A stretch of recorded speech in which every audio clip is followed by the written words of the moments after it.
Because you can't have mercy without good manners. You can't have mercy without good dealings between people.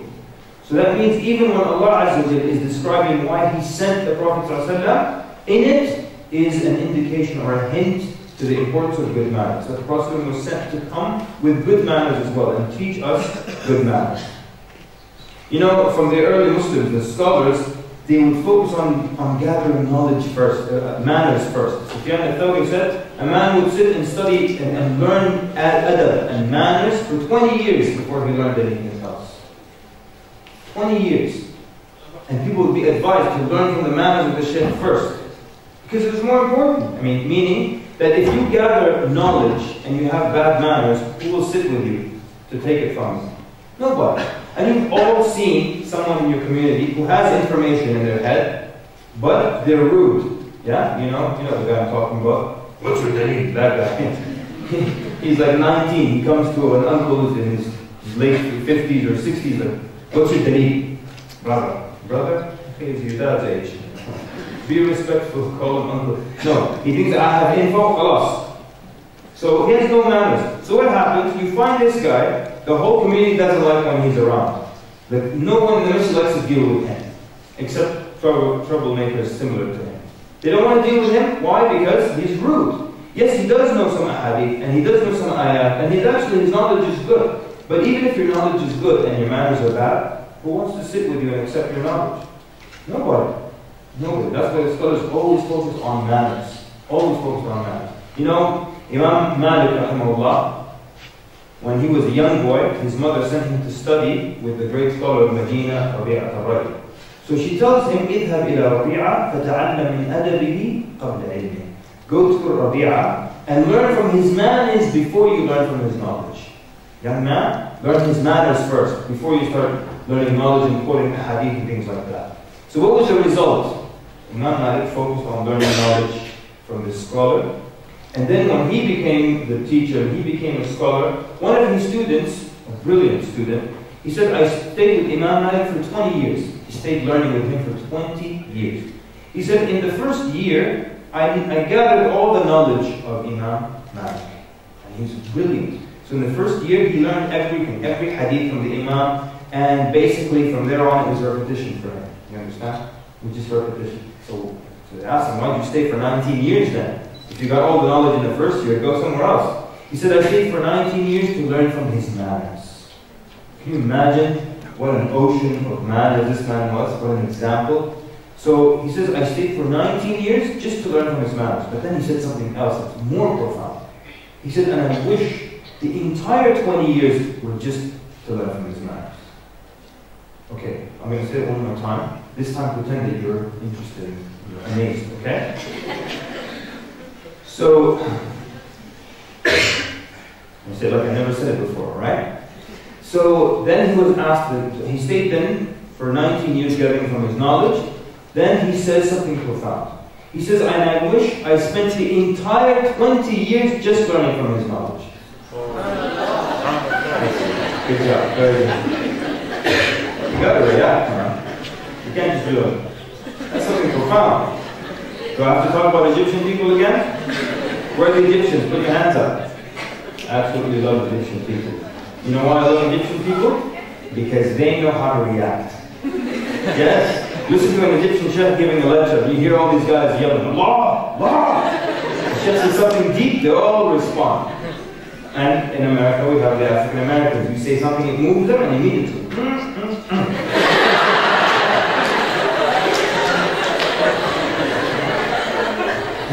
I know I repeat this story a lot, but the first time I went to the UK to give a lecture, so I'm bringing all the American jokes, and I think the British, they like smart, intelligent jokes. They don't like our stupid American jokes, right? So I'm bringing out all the jokes and everything, and just everyone's sitting like this. And one guy will go like this. And he laughed, yeah. So when I left, I told the organizer, I said, what's wrong? He said, what's wrong? I said, these people were not reacting at all. He said, no, today they were very responsive. What happens on other days? People die and stuff. Alright, so the first way we're trying to show the importance of akhlaq is to show you the wording. When the Prophet says why he was sent, I will send for your akhlaq. When Allah says, we send the Prophet ﷺ also to fix your akhlaq. So we start to see akhlaq are very, very important. Not extra credit work. This is the real work itself. Now the second thing, we see there's a relationship between the acts of worship and your manners. So you find that acts of worship were designed to improve your relationship with Allah and also improve your manners and affect your manners. Right? So Allah says in the Quran, وَأَقِمِ الصَّلَاةِ إِنَّ الصَّلَاةَ تَنْهَى عَنِ الْفَحْشَاءِ وَالْمُنكَرِ. And establish the prayer. Verily the prayer, it forbids the evil deeds and the reprehensible acts. Bad manners, part of evil deeds and reprehensible acts. So the salah prevents bad behavior and prevents bad manners as well. So now we see the act of worship and we see the effect that it has on your manners. Other examples with Hajj. Allah Azza wa Jalla said in the Quran, فَلَا رَفَثَ وَلَا فُسُوقَ وَلَا جِدَالَ فِي الْحَجِّ. So Allah Azza wa Jalla is mentioning certain mannerisms not to be present in Hajj. That involves also like wicked deeds, and also it involves argumentation in Hajj. So now we have the act of worship and how it's supposed to affect your manners. Other examples, one that we all know, when you're fasting. If you're fasting and someone insults you or argues or fights with you, what do you say? You respond with a similar insult, right? No. What do? You tell them, I'm fasting. Inni Islam, inni Islam. You say it out loud even. Why? So they become aware and they become ashamed a little bit. Yeah? Will that work here on the bus in Norway? I'm fasting. No. But for the Muslim, right? So to remind them. So you see that even acts of worship are there to affect your akhlaq in one way, affect your behavior in one way or another. So you can't tell me I'll focus on the act of worship and I don't have to focus on this. Absolutely you do. You have to focus on that. You know, one time I went to a school and it was a tahfidh, Quran tahfidh school. And there were all these youth and they memorized a lot of Quran, 25 juz, 27, 17, 18, like that. Memorized a lot of Quran. And the school started doing Islamic studies, so I came to teach them Islamic studies. And they were so bad. You know, their manners were just incredibly bad. Incredibly bad. And they were just acting like street thugs, you know. They were acting like punks from the street, and they were rude, and they were just extremely, extremely rude. So in the end, I had to let them have it. You know what I'm saying? No, not physically, So I was telling them, what is the value of you memorizing the entire book of Allah? Or more than half the book of Allah, or 26 ajza from the book of Allah, if in the end you act exactly like a kafir, a non-Muslim, who never heard of Islam, never heard of Quran, never heard of Allah, and never heard of the Prophet ﷺ. What is the value of memorizing so much Quran if in the end, if I put you and a non-Muslim punk kid in the street, you guys look and act exactly the same? You see the problem? It should affect your behavior at some point. You know, there's a saying in English that goes that if what you believe in does not impact how you behave, that means what you believe in is not important. If what you believe in does not impact how you behave, then what you believe in is not important. True or false? True. If you believe in something and it's important and you believe that it's important, it affects your manners, it affects your behavior immediately. And if you behave exactly the same way, that means it wasn't an important belief to begin with. So we're talking about the importance of good manners. You know the guy with the Wutru wants to argue about everything. If you sneeze, he wants to argue with you. Yeah, I didn't say anything to you, I'm sneezing. Let's just discuss it. He just wants to argue. You know, Nabi sallallahu alayhi wa sallam said, إِنِّي زَعِيمُ بَيْتٍ فِي رَبَضِ الْجَنَّةِ لِمَنْ تَرَكَ الْمِرَاءَ وَإِنْ كَانَ مُحَقًّا.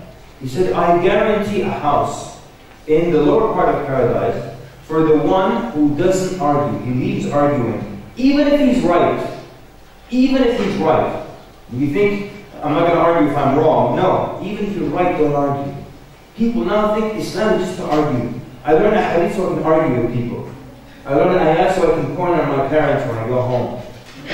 Dad, I saw what you did. Let me tell you a hadith about it.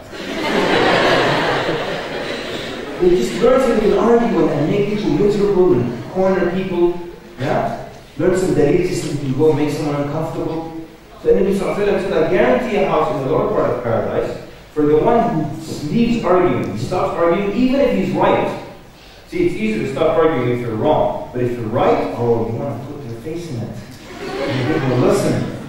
It's difficult. Stop. Because this is not what the religion is for. Yeah?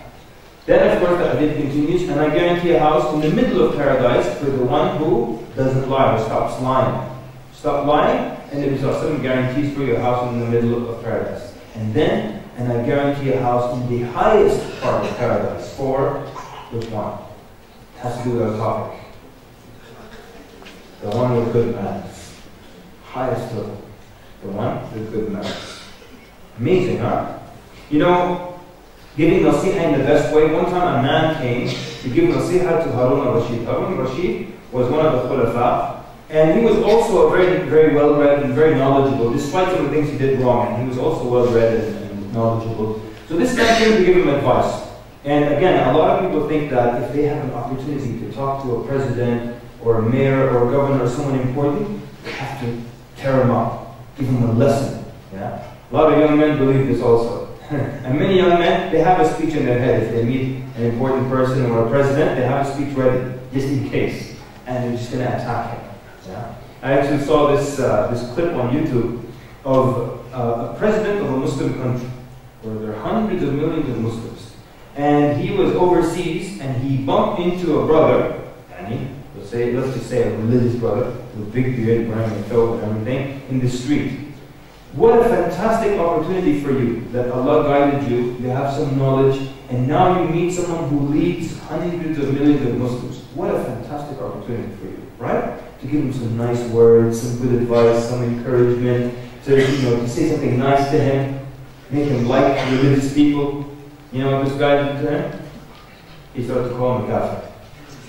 That's all it is. What an opportunity for you. If you just had some wisdom, perfect opportunity, say something good. He just, you're a kafir, you're a kafir. And then that guy, he responded to him, the leader, with what we refer to as the worst comeback in comeback history. He tells him, and you're a bigger kafir than me. Okay. You're affirming that you're a kafir in your answer. Okay. Yes, I'm a kafir, but you're a bigger kafir. Okay. So basically, this man comes to Harun al-Rashid, and he wants to give him advice. I mean, he was harsh and hard with him. So Harun al-Rashid tells him something very, very nice. He tells him, Ya Rajul, irfiq. He tells him, oh man, be gentle. فَقَدْ بَعَثَ اللَّهُ مَنْ هُوَ خَيْرٌ مِنْكَ إِلَى مَنْ هُوَ شَرٌ مِنِّي فَأَمَرَهُ بِاللِّينِ. He says, Allah has sent someone better than you to someone worse than me, and He still commanded him to be gentle. And then he recites where Allah subhanahu wa ta'ala says, اذهب إلى فرعون إنه طغى فقولا له قولا لينا. Go to Fir'aun, he has transgressed, but give him a gentle speech. So Musa was greater than this man, and Harun al-Rashid is nowhere near as bad as Fir'aun. So someone so great was sent to someone so evil, and he was told to speak to him gently. So what makes people think they can come up to someone in the masjid and speak to them in a harsh way, in a rude way? What makes people think that that's permissible, or that that's okay, or that that's Islamic? So, let's look at some hadith which show us the importance of good manners in Islam. And you know something? Anytime you find, there's something interesting if you pay attention to it. When you find a great, great reward, a lot of times you find it's something simple that's done.